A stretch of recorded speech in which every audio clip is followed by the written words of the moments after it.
দ্বাদশ শ্রেণীর সমস্ত ছাত্রছাত্রীকে হার্দিক শুভকামনা জানিয়ে আজকের ভিডিও শুরু করছি।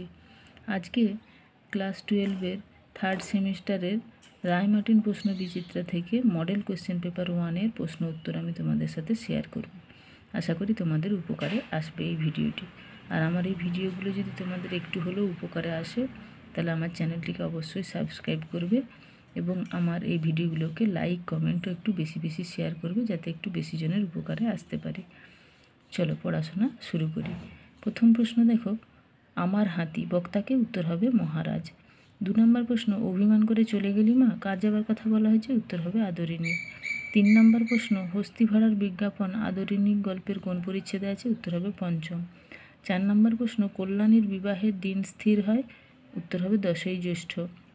5 নম্বর প্রশ্ন, পাড়ার যুবক বৃদ্ধগণ মোক্তার মহাশয়ের বৈঠকখানায় সমবেত হইয়া তাস পাশা খেলিয়া থাকেন, উত্তর হবে প্রতি রবিবার অপরাহ্নকালে।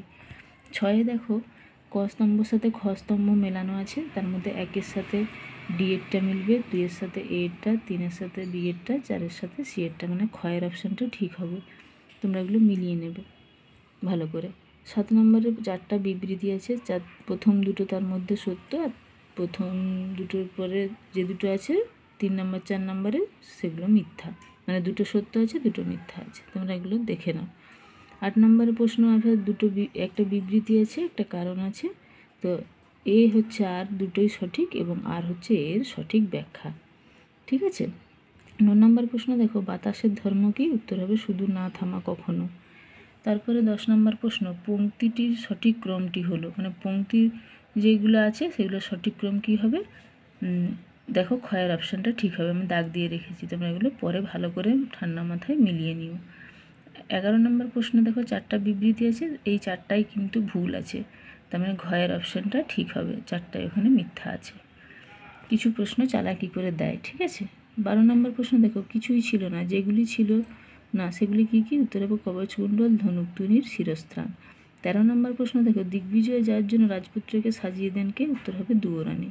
14 নম্বর প্রশ্ন, মন্ত্রপুত অসি ও শানিত ইস্পাতখণ্ড ভরা হৃদয়ের খাপে। 15 নম্বর প্রশ্ন, রক্তে আমি রাজপুত্র, হলেনি বা দুঃখিনী জননী, দিগ্বিজয়ে যেতে হবে, রাজপুত্রর প্রমাণ হলো, উত্তর হবে রক্তে। 16 নম্বর প্রশ্ন, বুদ্ধ থেকে চৈতন্য রামকৃষ্ণ পর্যন্ত যারা লোকহিতায় এসেছেন তারা সকলে কোন ভাষায় সাধারণকে শিক্ষা দিয়েছেন, উত্তর হবে সাধারণ লোকের ভাষায়, অর্থাৎ চলিত ভাষায় বলতে পারো। 17 নম্বর প্রশ্ন, মীমাংসা ভাষ্য গ্রন্থটির রচয়িতাকে, উত্তর হবে সবর স্বামী।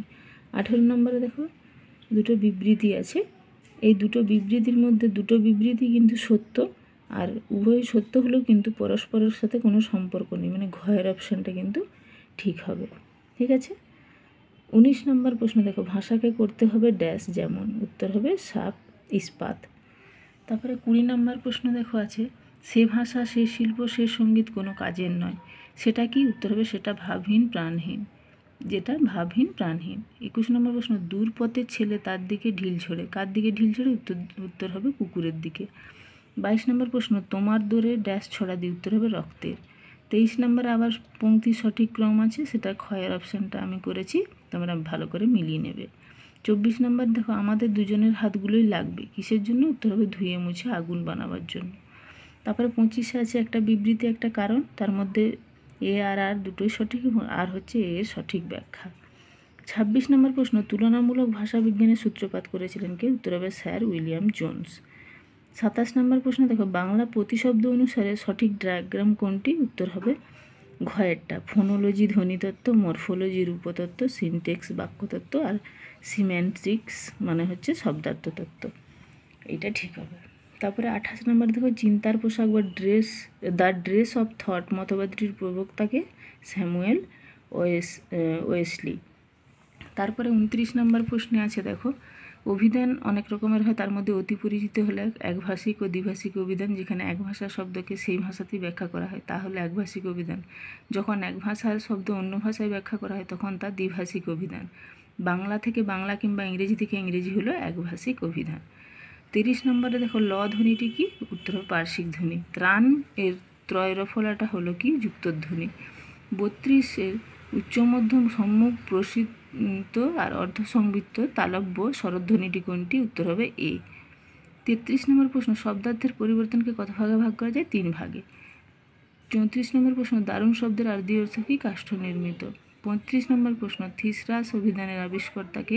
Peter Mark Roget. 36 নম্বর প্রশ্ন, তুমি না হয় রহিতে কাছে গানটি গেয়েছেন কে? সন্ধ্যা মুখোপাধ্যায়। 37 নম্বর প্রশ্ন, সর্বপ্রথম বাংলায় ধ্রুপদ রচনা করেন কে? রামশঙ্কর ভট্টাচার্য। 38 নম্বর প্রশ্ন, 1890 খ্রিস্টাব্দে লেডি ডাফরিন হাসপাতালে চিকিৎসারূপে নিযুক্ত হন কে? উত্তর হবে কাদম্বিনী বসু গঙ্গোপাধ্যায়। আর 39 নম্বর প্রশ্ন, বাংলায় কুস্তির প্রচলন ও প্রসারে প্রভূত সাহায্য করেন কে? উত্তর হবে মহারাজা নৃপেন্দ্র নারায়ণ। আর 40 নম্বরে দেখো, ক স্তম্ভের সাথে খ স্তম্ভের মিলন করা আছে, আমাদের কয়ের অপশানটা ঠিক হবে। 1-এর সাথে সি এরটা মিলবে, 2-এর সাথে বি এরটা, 3-এর সাথে এরটা, 4-এর সাথে ডি এরটা। আশা করি এই ভিডিওটা তোমাদের উপকারে আসবে থার্ড সেমিস্টারের জন্য। এটা রায়মার্টিন প্রশ্নবিচিত্রা থেকে দিলাম, মডেল কোশ্চেন পেপার 1, এরকম পরপর এবারে দিতে থাকবে। আশা করি তোমরা উপকৃত হবে। আবার একবার তোমাদেরকে শুভেচ্ছা জানিয়ে আজকের ভিডিও শেষ করছি।